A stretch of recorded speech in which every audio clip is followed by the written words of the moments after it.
What is going on, people of YouTube? My name is Kurtyoy. As promised, after the review, we have a preview. I'm so excited. It means I don't go to sleep in the day today, so I suppose it's doing me some sort of good. But we've got 12 players, 3 from each position. You know the drill. You know what's coming. I'm going to tell you who I think will be good.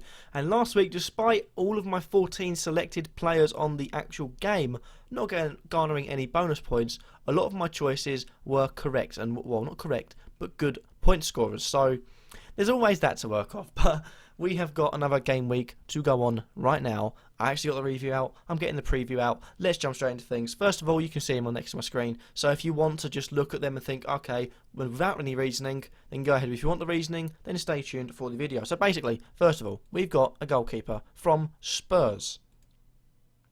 Now that's a bit of a risky choice after, the loss against Leicester, but Hugo Lloris is coming in, and you're looking at the fact he's playing, home against Sunderland.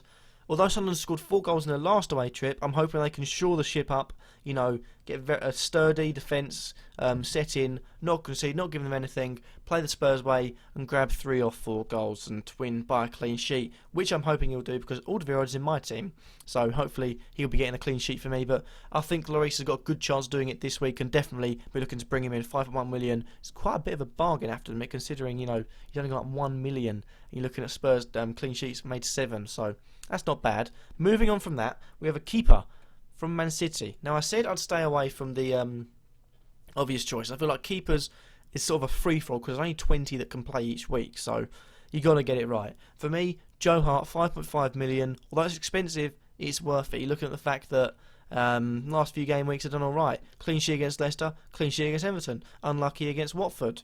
But I'm looking at this, I'm thinking Palace should be getting a clean sheet against them. Then you got West Ham, good chance. Sunderland, good chance. Could be looking good for him in the next few game weeks. So that's always a positive. He would definitely be going into my team. Then you've got a West Ham goalkeeper. His name is Adrian, not Darren Randolph, unfortunately, but his name is Adrian. And Adrian is in here. He's had a decent, few games, making a few decent saves, and also going a clean sheet. I believe it was a clean sheet. Yeah, just in case it wasn't an assist. Clean sheet against Liverpool. Newcastle away is next. 5 million. Thinking, look at that. Yeah, that's pretty good. You got a good chance of getting a clean sheet. But you got City next. I feel like there's a good chance you can get a clean sheet against City. I'm predicting could be a 0-0 in that game. And also Villa at home. Is Villa? I mean, come on, it's Villa. It's like, I think he should get a clean sheet in that one, to be honest. No other words, couldn't describe it. But all 3 of them, definitely consider getting them into your teams, especially Hugo Lloris, because he's only 1 million more than Adrian. And you found that Adrian, probably we went up to 5.1 for some reason, and then went back down. Still stayed on 5 million, so definitely worth a chance on that one. Moving on to the defenders, back over to the other side of London, we've got Spurs, and we've got Toby Alderweireld. Who else? He picks up points left, right, and centre. Not last week, though, he only got 2. But Toby Alderweireld's coming in, 6.1 million, started 5 million, got up a whole 1,000,001, so it's fantastic from him. He'll only increase when Spurs do better, and they're going to do better in the coming game weeks. He's also good goal scorer, 2 goals, 3 assists somehow. I mean, saying about getting 3 assists is a bit, alien, but definitely worth considering bringing him into your team for the simple reason he's a fantastic defender. If not, you want a cheaper version. You got Dier, you got Walker, you got Vertonghen. You either got Rose or Davies, I believe, if I remember rightly. Yeah, Davies is playing at the moment. So might be considering bringing Davies in. 4.1 million could be getting you a few cheeky little clean sheets. And lastly, we're looking. Well, lastly, I'll talk about there's another 2 to go. Back over to the other side of London, we've got Aaron Cresswell. 82 points currently. Fantastic defender, good point scorer. Probably the new Leighton Baines, if we're looking at it. Takes free kicks, can take corners, has got a wonderful left foot. Probably, he's actually doing better than Leighton Baines. He won't get considered for England at the World Cup, though. That'll definitely be Baines' spot if he's fit. For me, that's a bit unfair. I hope it's not the way, but I feel like it will be the way. But Cresswell, he's got a nice little game against Newcastle away. And even if it's not, a game where he'll pick up clean sheets, like I believe I said for the Villa game, even if it's not a clean sheet, I believe it was that game, one of the games he did a clean sheet, or it has to be that one actually, he will get a goal or assist, and he did. So follow my word, I've been right on Cresswell once, Consider if I had a ball of some sorts, then I'd use it. But consider me, a gospel in that sort of thing. And lastly, we have another left back. I know we've had two. This one is a Leicester left back. Now, you'll never catch me putting a Leicester defender in there. But again, he's top point scorer. You look at the fact he's missed a load of games. Why is that? And that's because he's 8 bonus points in the games. That's not bad, considering he hasn't started a game since game week 8.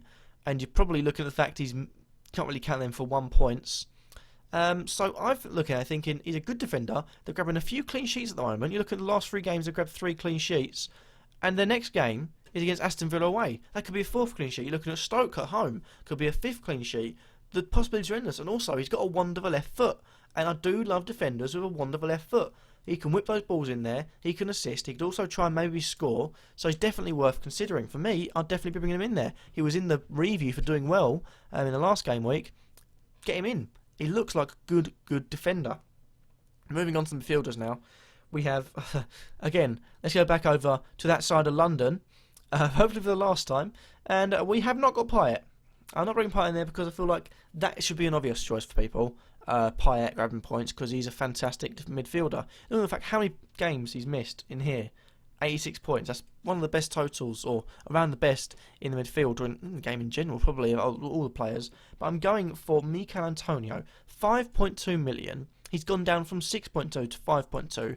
I am considering taking another -4 points to play, or to bring him in, maybe even for Mahrez, or De Bruyne, or Barkley, for a good reason. He is in good form. You look at the fact, assist against Villa. The only goal they scored that game. Your goal and assist against Southampton. You grabbed a goal against Liverpool. You grabbed 2 assists against Bournemouth. He is doing work. And the reason I'm sticking by him, I say you should put him in there, I come from Sheffield Wednesday. Well, I support Sheffield Wednesday. I don't come from Sheffield Wednesday. I support Sheffield Wednesday. I've seen him play live. I know what he can do. I've seen him score live, seen him play live. I've seen him play a load in the Championship, having followed the Championship heavily for a good few years now.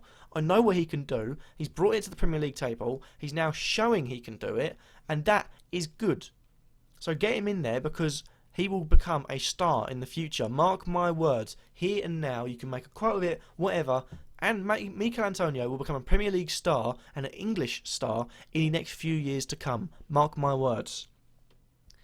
I did a rant in the review, and I've done a little one in the preview. We've got Mikel Antonio. Now let's go over to the other side of London, or to another team in London, let's just say, and get player of the season so far, Willian in. Now, for any people arguing, look, who's close to him?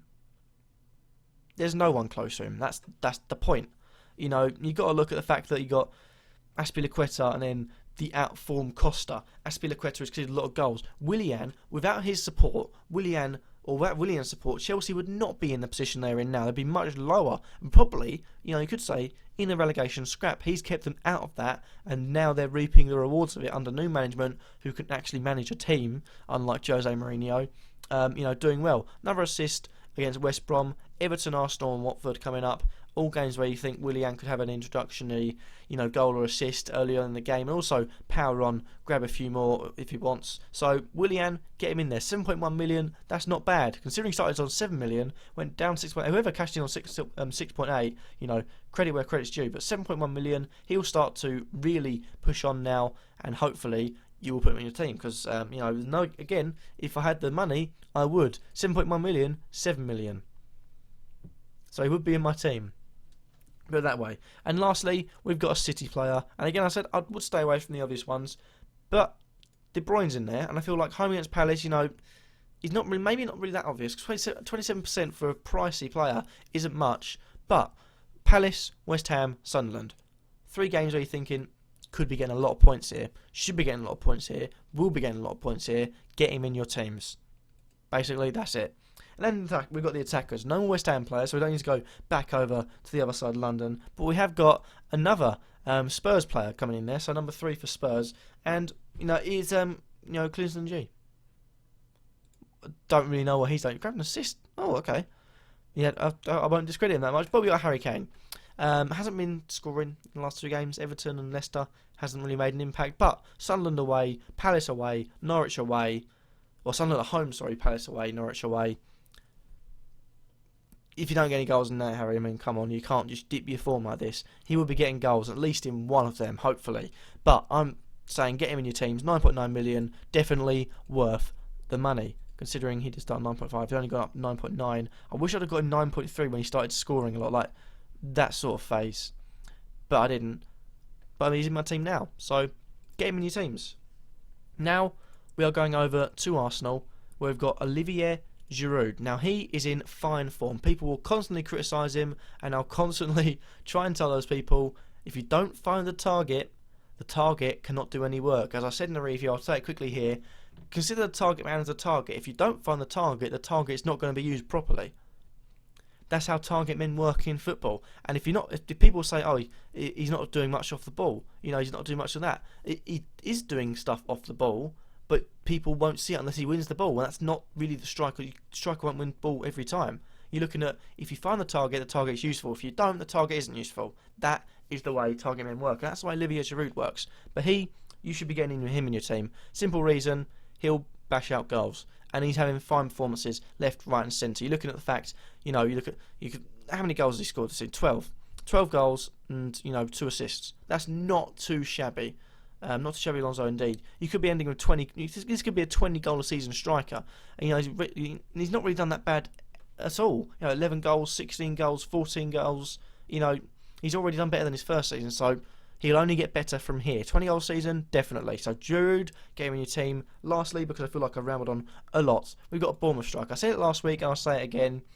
There's a lot of strikers they've got here now.